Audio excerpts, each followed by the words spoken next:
A verdade sobre a esposa fugitiva do Sheikh Mohammed Al Maktoum, o soberano príncipe de Dubai. Aquele mesmo senhorzinho que todas as mulheres que são da família dele querem tomar distância dele. Não todas, obviamente, porque até nesse caso tudo tem exceção. A gente tem uma história muito incrível que envolve fuga, traição. Imagina, essa princesa, ela teve caso com segurança dela. Olha que mulher babadeira. Depois ela resolve ali que vai acontecer alguma coisa muito estranha na vida dela, que vão dar uma arrasta pra cima nela assim, nervoso, ela tenta fugir, não consegue. Aí ela pede o divórcio, antes que todo mundo descubra, porque já estão tendo boatos. Aí ela vira pro cara e fala assim, vamos separar. O cara fala, não, vamos separar não, porque eu não separo de você não, porque você é linda, você é minha esposa troféu. Essa mulher, ela foi conhecida como a primeira dama de Dubai, mesmo ela não sendo, porque ele tem a primeira esposa, que é aquela senhorinha que não sai do lado deste homem por nada neste mundo. Depois, se você quiser vídeo sobre esta primeira dama de Dubai, uma história bem controversa também, deixa aqui nos comentários que eu faço pra você. Essa moça, a princesa jordaniana, ela era teoricamente a segunda esposa dele.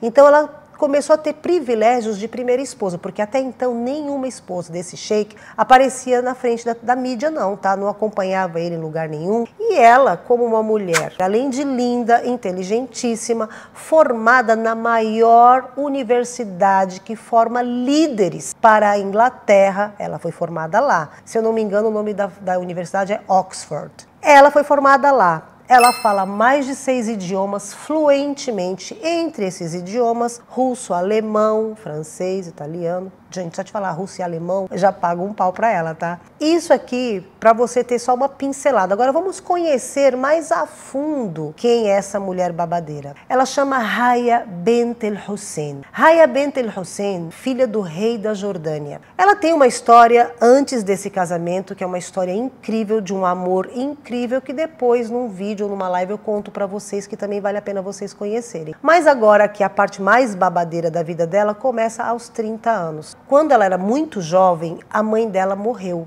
Então, quando a mãe dela falece, ela começa a ter um amor muito precoce por cavalos. E é quando ela descobre que ela tem um dom, que ela sabe montar muito bem. Inclusive, gente, se vocês escrevem o nome dela dentro da internet, vocês vão ver vários vídeos dela de hipismo. Ela é famosa na época que ela fazia isso, porque hoje ela é super reservada, super quietinha na dela, depois do babado que eu vou contar pra vocês, porque ela expôs muito a vida dela. O meu próprio marido, ele assiste muito vídeo dela, ela montava sem sela. Ela não gostava de montar o cavalo com sela, só segurando na crina do cavalo, sabe? E ela fazia coisas que eram dificílimas. Ela foi uma mulher que, além de ter formado na maior universidade do mundo, uma mulher super à frente de seu tempo, também uma mulher que foi criada dentro de uma educação totalmente ocidental, uma mulher que sempre foi para as causas humanitárias, sempre foi uma mulher muito amada pelos seus súditos, porque o pai dela era muito amado. Depois, quando o pai dela faleceu, o irmão dela virou o rei da Jordânia,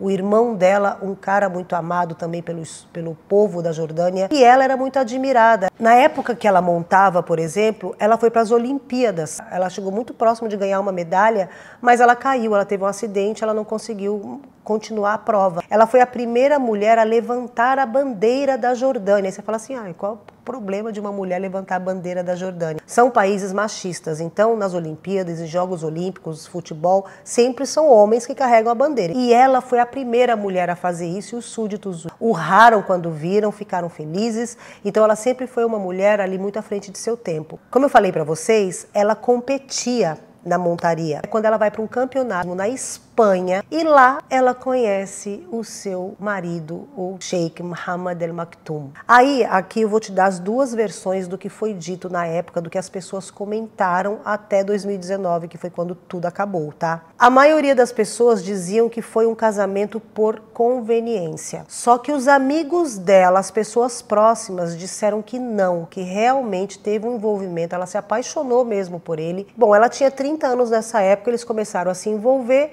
e de repente ali de um a amizade que estava surgindo ali no meio do campeonato, porque a família do Sheikh Maktoum também é uma família que todos eles, inclusive as mulheres, todos eles montam. Esses são povos do deserto, como eu já falei para vocês, as origens deles mesmo é tudo beduíno. Então, meu amor, é tudo povo do deserto, é povo que anda a cavalo desde o ventre, desde o útero da mamãe. Então é muito comum que essas pessoas montem muito bem. Ele também estava lá naquele campeonato ali, ele estava acompanhando os filhos, não sei o que. Bom, eles têm ali um teretetê e é quando ele pede ela em casamento e ela de pronto aceita. O que aconteceu para as pessoas comentarem e falarem que ela casou com ele por conveniência? Nessa época, a Jordânia estava a zero, economia péssima, o lugar estava acabado, estava numa situação financeira horrenda. Quando ela casa com esse sheik, o que acontece? O Dubai estava ali na evolução, estava sendo construído também. O Dubai nunca para de ser construído, tá, gente? Estão sempre fazendo coisa nova, sempre inovando, sempre botando coisa, investimento ali dentro. O que o marido dela faz? Pega e começa a investir dentro da Jordânia. E aí começa a modernizar, aumentar a economia, aumentar o turismo e fazer a Jordânia como é a Jordânia hoje, que foi do lixo ao luxo. Por que ele ficou tão encantado com ela? Além dela ser uma montadora de cavalo maravilhosa, além dela ser formada numa das maiores universidades do mundo, além dela ser linda, mas também ela é de uma linhagem super nobre aqui no mundo árabe. Ela é descendente direta do profeta Maomé. A família dela foi das famílias que governaram a Meca por séculos. Ela vem da linhagem do profeta Maomé. Para quem não sabe do que eu estou falando, uma pincelada muito rápida, nós temos as religiões abraânicas, que são as religiões que foram mandadas por Deus. As 3 religiões são o judaísmo, o cristianismo e o islamismo, porque no judaísmo é o Moisés, no cristianismo Jesus Cristo e no islamismo o Mohamed, é o profeta Mohamed, que no Brasil vocês chamam de Maomé. Então ela é descendente desse aqui, do 3º profeta. E isso faz dela, em termos de sangue nobre, muito mais nobre do que o marido dela, que foi um cara que virou príncipe ali porque conquistas e foi evoluindo, ganhou dinheiro, achou petróleo, mas ela não. Ela é de linhagem nobre desde sempre. E ainda, gente, que teve a sorte de ter um profeta na linhagem sanguínea direta na árvore genealógica. Eu sempre erro essa palavra, tá? Eles ficaram casados por 15 anos. Durante esses 15 anos, o que as pessoas falam é que na mídia ali, ela sempre elogiava ele, nas entrevistas, ela sempre demonstrava muita admiração pelo marido e parecia que eles eram assim o casal perfeito, admirados no mundo árabe inteiro. Só que entre 4 paredes, o que se comentava na boca pequena é que ela era maltratada pelos filhos, porque ela, em muitas vezes, ela era da idade dos filhos dele. Então os filhos principalmente julgavam muito ela, tinham muito preconceito com ela pelas vestimentas dela, porque ela se vestia na moda, ela não usava lenço, ela usava roupas ocidentais, roupas de princesa ocidental. Então ela era super julgada por causa disso. Também a forma dela criar os filhos, ela teve com esse príncipe, né, com o Sheikh Mohammed, ela teve 2 filhos, uma menina, a mais velha, que chama Jalila, e o filho mais novo, que é o Zayed. Sim, ele chama Zayed. O fato dela ser a 2ª esposa nunca agradou muito ela, porque ali ela era mais uma esposa e ela tinha o status de 2ª esposa perante a família, mesmo ela tendo um destaque perante a sociedade, porque dentro da história de todos os casamentos desse cara, desse sheik, nenhuma das esposas dele acompanha ele em eventos sociais, principalmente na mídia. E ela foi a única. Claro, rainha, como eu falei para vocês, né? O árabe, ele tem muito disso. A descendência dela, né? Os antepassados dela, quem são? Então, para ele, é uma esposa troféu. Então, ela tinha tudo, assim, um combo muito dourado para ele deixar ela guardada dentro de um castelo. Ele queria mostrar ela. Claro, né, gente? A gente não sabe o que passa em 4 paredes. E aí foi quando as pessoas mais próximas dela começaram a dizer que ela nunca aceitou o fato dela ser a 2ª esposa, dela ser tratada ali pelos familiares daquela forma. E que ela, no país dela, ela era amada pelos súditos, admirada pelos súditos, e que ela era tratada como uma princesa. E que dentro do palácio, ali na vida do sheik, né, ela só era tratada como a 2ª esposa dele. Ali os negócios vão evoluindo até que chega um momento. Gente, agora olha só a polêmica aqui, hein? Ele vai casar a filha deles, a Jalila, com um príncipe da Arábia Saudita. Só que detalhe, o cara já tinha lá seus 30 e poucos anos, depois se vocês quiserem eu faço um vídeo sobre ele, e a menina tinha 11 quando foi prometida. Quando ela viu a filha dela prometida, ela fez de tudo para salvar a filha dela. O que ela fez? Ela pegou e tentou fugir, não conseguiu.